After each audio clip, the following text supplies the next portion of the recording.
Hola a todos en México, estoy aquí con una leyenda, el señor Jimmy Houston. Vamos a hacerle algunas preguntitas, vamos a hacer este piensa rápido, a ver qué le sacamos de información.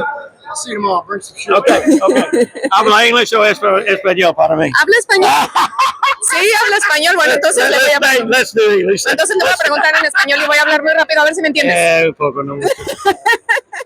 Bueno, how many years do you... I fished an awful lot in Mexico and Really? Venezuela and Colombia, and so I've learned.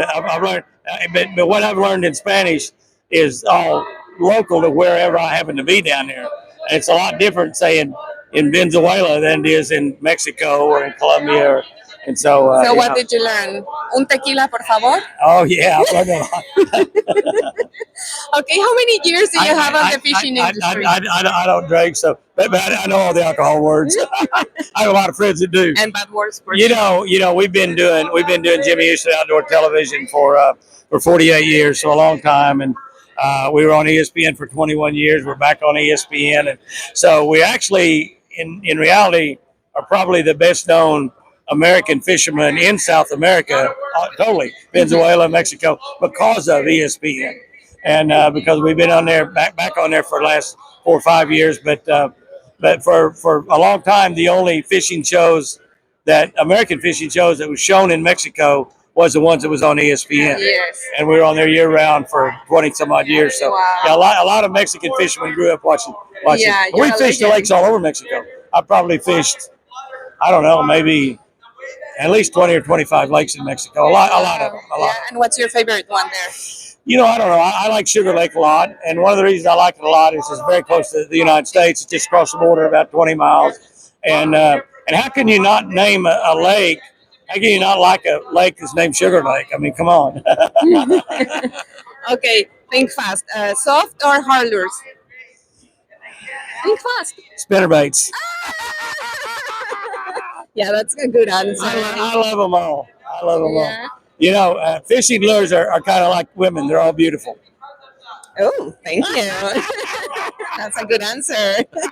So what do you think about the forward-facing sonar that it's so on now? I use forward-facing sonar. I have 2 of them on my boat. I got one on my trolling motor and one on a turret, a right height turret.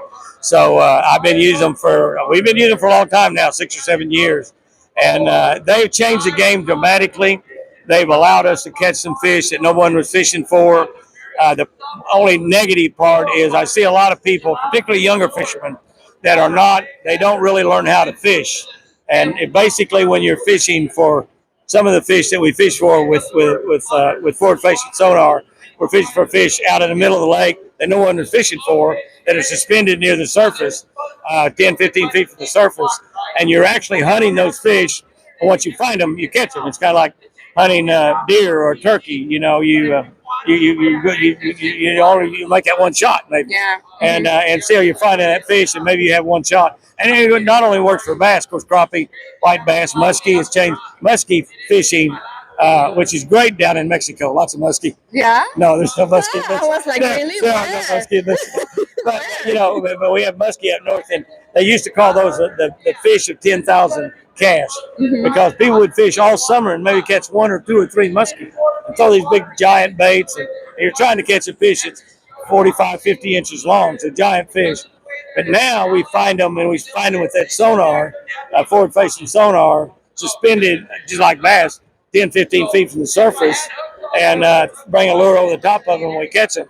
And it's not unusual to catch 7 or 8 or 9 every day. Yeah. Now, you don't do that every day, but a lot of times you find 20 or 25 in a day, and you might catch 3, 4, 5 of them. You pretty much catch 1 or 2 every day you go, and that's unheard of in muskie fishing. So it's allowed us to catch some fish that we have not been able to catch. It allows us to a lot of people that have a hard time locating fish, they can find fish there because they can see them. Pretty simple to locate them. So yes. Yeah. So it's both good and bad. Yeah. It's kind of like everything. Kind of like beautiful women. They're both good and bad. Oh my God, I'm getting nervous. The bad ones are the best. So, for last, one fishing advice. Go early, stay late. Go early, stay late. I don't like that part of fishing. Go early, but you have to. You know, let me tell you, because you're young, but you'll find out as you get older, they don't bite as early as they used to. Just remember that. And if somebody wants to get you up at 4:30 in the morning, just tell them, Jimmy told me they don't bite as early as they used to. So you can go a little bit later today and still have fun. Yay. Thank you very much, Jimmy. We want you to try Mexican candy. Oh, I've eaten tons of Mexican candy. I love Mexican candy. Is that hard or soft? That one is hard.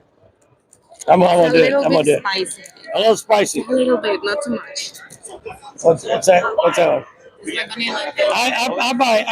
I bought so much. I love candy. I love candy. Sugar's good for So you. she got for you. I can't get that open. Sugar's good for you. That's coconut. That's Milk. Just remember that sugar is good for you.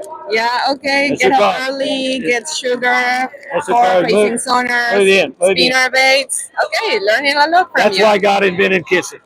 Sugar is good for you. Okay. All right. Thank you very much. Thank Yeah, you. would you sign us the T-shirt for our followers?